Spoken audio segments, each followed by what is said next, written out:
હે બૈરું બો બોલે તોય વાંધો રે બૈરું નો બોલે તોય વાંધો એ કે તો સૌ લાવી દઉં હાબુ નો બાંધો મને કે ને તું હું છે વાંધો બૈરું બો બોલે તોય વાંધો રે બૈરું નો બોલે તોય વાંધો હવે તો કે હવાની કેમ કાઈ બોલતી નથી હું મૂંઝાઈને બેઠી એ મારા કાકાનો દીકરો ફાઈ છે ને એના ઘરે દીકરો નાનો છો તો ફોન આવ્યો કે ફાઈને નામ પાડવાનું છે તો ર ઉપરથી નામ વિચારું છું તો પણ એમાં મૂંઝાવાનું થોડું હોય ર ઉપરથી ગમે એ નામ આપી દે પણ એવું નામ પાડવાનું છે બધાને યાદ રહે તો એક કામ કર ઈવડાને કે રિસાજ નામ રાખી દે બધાને યાદ રહી જાય હવે રિસાર્જ નામ એવું થોડું રખાય અરે રિસાજ નામ રખાય એમાં હું વાંધો રોજ કોકના મોબાઈલ માં તો રિસાજ પૂરું થતું જ હોય એટલે બધાને યાદ રહે નામ ભૂલાય નહીં હા ઈ હસ તો જા એમાં મૂંઝાઈને થોડું બેહવાનું હોય ફોન કરી દે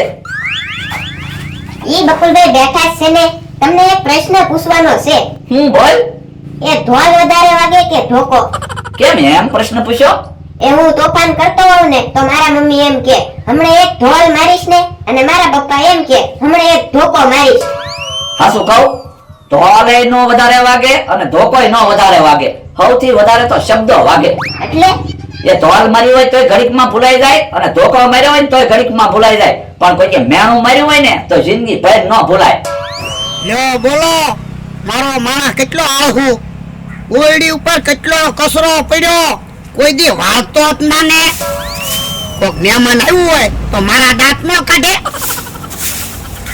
1500 પગાર આપું પણ કઈ કામ જ ના કરતો ને ગામમાં જવાનું હોય તો ગામમાં જાય ભાગ ખાવા મળે ને બહુ પવન નો આવે તો સારું નકર કચરાની હારે હું ઉડી જાય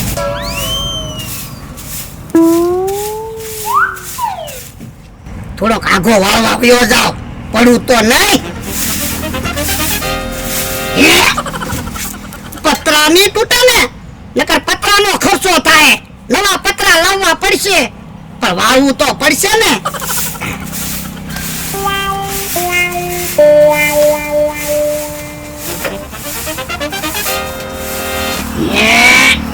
યો બોલો ભોળા દાદા ખરા છે અહીંયા નિહાણી મૂકીને ક્યાંક વયા ગયા હું એ ગામમાં ગયેલો હતો કોક આવ્યું હોય તો નિહાણી લઈને ન વયું જાય નિહાણી હરખી મૂકી દઉં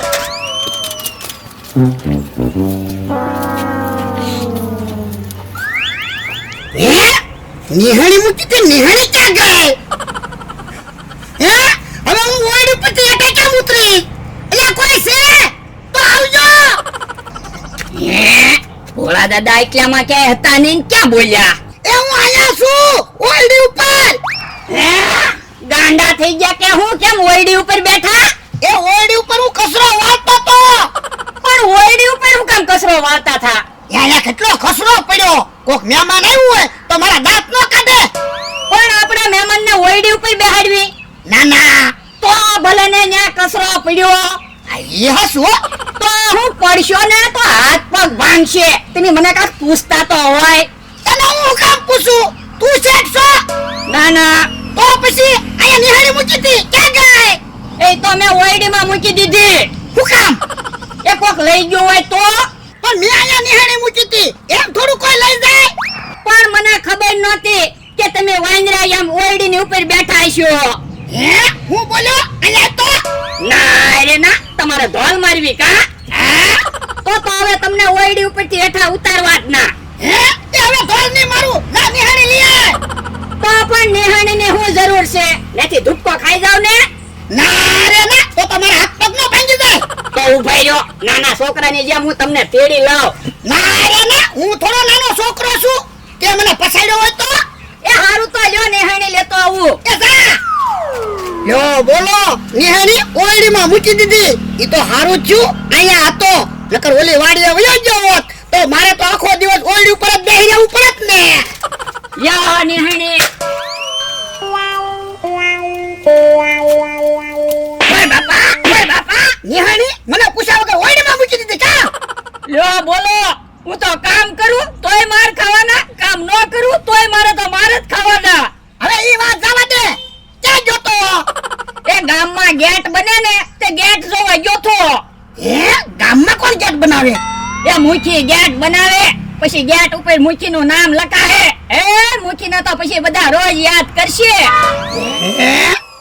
તો યા મને બધા યાદ કરે એવું કાક વિશે જ ને. તો પણ તમે તે વાડી વિસ્તારમાં ગેટ બનાવો તો તમને બધા યાદ કરશે હે કેટલો ખર્ચો થતો હશે? હવે ઈ મને નથી ખબર આ મમરાભાઈ આવ્યા એને પૂછવી મમરાભાઈ તમારું એક કામ હતું. હું બોલો ને એ અમારે વાડી વિસ્તારમાં ગેટ બનાવવો છે, કેટલો ખર્ચો થતો હશે? એ પ્રવેશ દ્વાર બનાવો તમારે હા ઈ તો ભોળા દાદા પ્રવેશ દ્વાર બને ને પછી ખબર પડે કેટલો ખર્ચો થાય તો અલ્યો 50,000 ઘટે ને તો પછી લઈ જાજો.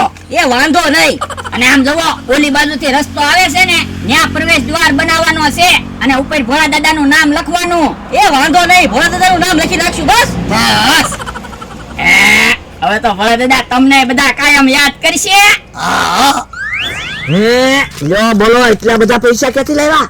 કોન્ટ્રાક્ટ મળ્યો શેનો કોન્ટ્રાક્ટ મળ્યો? એ પ્રવેશ દ્વાર બનાવવાનો છે પણ ગામમાં તો એક ગેટ બને છે ને. પણ આપણે વાડી વિસ્તારમાં પ્રવેશ દ્વાર બનાવવાનો છે લ્યો બોલો મુખી ખરા છે, ગામમાં પ્રવેશ દ્વાર બનાવે અને વાડી વિસ્તારમાં પ્રવેશ દ્વાર બનાવવા માંડ્યા. મુખી થોડા આપણને કોન્ટ્રાક્ટ આપે ભોળા દાદાને પ્રવેશ દ્વાર બનાવવાનો છે ભોળા દાદા એ પૈસા આપ્યા? હા 50,000 રૂપિયા આપ્યા 50,000 માં કઈ થોડો પ્રવેશ દ્વાર બને? હું વાત કરો તમે 50,000 માંથી પૈસા વધશે એમ તો કેમ 50,000 માંથી પૈસા વધશે? ઓરા આવો લ્યો હા એમ થાય લ્યો તો આપણે પૈસા વધશે. તો પછી હાલો લાગી જવી કામે હાલો. હે ભોળા દાદા મહેમાન કોને બોલાવશું ગેટનું ઉદ્ઘાટન કોના હાથે રાખવું ખર્ચો હું કરું છું, ઉદ્ઘાટન હું જ કરીશ. કોઈ પણ માણસો તો ભેગું કરવું જ પડે ને તો જ બધાને ખબર પડે ને કે તમે ખર્ચો કર્યો પણ માણસો ત્યાંથી હાલશે અને ગેટે નામ વાંચશે એટલે બધાને ખબર પડી જાય. આ એ હાસુ હું ભોળા બેઠો એમને એ ઓ એમ નો કહેતા, ભોળા ભાઈ કહેજો, હું કઈ તમારી જેમ લુખેશ ના. કેમ એમ બોલે તો થોડાક દીમાં તમને ખબર પડી જાય ભોળા ભાઈ હું છે ઈ. હા તો એમને ખબર જ છે ભોળાભાઈ હું છે ઈ મળ્યા પછી મને માણસો યાદ કરશે. તો બાપા જીવતાય કોઈ તને યાદ નથી કરતું મર્યા પછી તો હું યાદ કરે એ હજી કામ ચાલુ છે થોડાક દિવસ પછી તમે જોઈયો તમે ત્યાં આમ જાહો તોય ભોળા દાદાને યાદ કરશો આમ જાહો તોય ભોળા દાદાને યાદ કરશો એવું તેવાને હું બનાવો ઈ નો ચાલે. હાલો ભોળા દાદા પ્રવેશ દ્વાર તૈયાર, તમે જોઈ જાઓ કઈ ફેરફાર કરવાનો છે કે નહીં. હે લ્યો બોલો ઘડીકમાં પ્રવેશદ્વાર બની ગયો. ભોળા દાદા મને તો એવું લાગે ઈવડા એને લોખંડનો પ્રવેશ દ્વાર બનાવ્યો છે એટલે ઘડીક વારમાં બની ગયો હોય હે હાલો તમને ખબર પડે ભોળા ભાઈ હું છે ઈ. હાલો હાલો ફટાફટ જોવો ભોળા દાદા પ્રવેશ દ્વાર તમારું નામે લખી નાખ્યું ભોળા દાદાની યાદમાં. હે પણ આવું શું કામ લખ્યું? હજી તો હું જીવું છું. પણ એટલે તો તમને બોલાવ્યા, કઈ ફેરફાર હોય તો કયો. પણ કઈ આવો થોડો પ્રવેશ દ્વાર હોય આમાં શું વાંધો છે આમાંથી હાલવું હોય તો હાલવું કેમ ઊભો રહે. લ્યો આમ હાલવાનું. ઉભાઈ રહ્યો જો હું લેવા ગયો છે લાકડાનો ભારો લેવાઈ ગયો ઈ તો. લાકડાનો ભારો કેમ આવ્યો એ કોકને લાકડાનો ભારો લઈને અહીંથી હાલવું હોય તો કેમ હાલવું હા સરળ રીત છે થોડો કેઠો બેસી જા લ્યો હજી થોડો કેઠો બે લ્યો બસ હવે હાલી જા હવે કઈ વજન લઈને બેઠા બેઠા થોડું હલાય તો પણ એક કામ કર, લાવ લાકડાનો ભારો ઓલી બાજુ આમ લાકડાનો ભારો મૂકી દેવાનો, પછી ત્યાંથી લાકડાનો ભારો લઈને વયું જવાનું. તો પણ ડબલ મહેનત ન થાય તો પણ પ્રવેશ દ્વારમાંથી ન હાલવું હોય તો આમ ફરીને વયું જવાનું પણ આમ ફરીને ડાલવું હોય તો પ્રવેશ દ્વાર જ હું કામનો હવે તો તમે કીધું તું પ્રવેશ દ્વાર બનાવો એમ. પણ આવો નાનો પ્રવેશદ્વાર નતો બનાવવાનો, ગામડે ગામડે પ્રવેશદ્વાર હોય ને એવો બનાવવાનો હતો. હવે એવા પ્રવેશ દ્વાર કઈ 50,000 રૂપિયામાં બને કેટલા પૈસા થાય પણ મેં ક્યાં તમને પૈસાની ના પાડી હતી? પણ એમાં તો 4-5 વર્ષ કામ હાલે, ત્યાં તો તમે તળી જાઓ, પછી અમારી પાસે તો પૈસા હોય નહીં, પ્રવેશ દ્વાર કેમ બનાવો, કામ અધૂરું રહે. હે તું એટલે એમ કહેતો તો ભોળા ભાઈ હું સહી હમણાં ખબર પડી જાહે હા એ બાપા હરખ ફદુડ જ ન મટ્યો ને મકાનમાં બારી હોય આવડો પ્રવેશ દ્વાર બનાવ્યો પાછો કે બધા મને યાદ કરશે તોય ભોળા દાદાને બધા યાદ કરશે તે પ્રવેશ દ્વારે ભોળા દાદાનું નામ લખેલું તો છે એ મારા કા સાંભળવું ના, પૈસા લાવો. પૈસા પાછા ન મળે હો, કેટલો તો ખર્ચો કર્યો એમી. પણ તમે આમાં શું ખર્ચો કર્યો? નવી કુવાડી લાવ્યા કુવાડીને ધાર કઢાવી, કલર લાવ્યા, આ બધું શણગાર્યું, ઈ તો જોયા તમે કેટલા પૈસા વપરાઈ ગયા. હવે કોઈ 1000 રૂપિયા વપરાણા હોય, તમે તો 50,000 રૂપિયા લઈ ગયા. પૈસા પાછા નહીં મળે. પૈસા કેમ ન મળે? ભીડ નાખો. આગો બકરા ભાઈ. પકડી લા. વરડા પ્રવેશ દ્વારમાંથી વી આવો. જમરૂખ, આપણે તો પ્રવેશ દ્વારમાંથી હાલવી. હા હાલ. જો બોલો 50,000 રૂપિયા લઈને વી ગયા. બાપા ગામમાં નો જોત ને તો હારું હતું.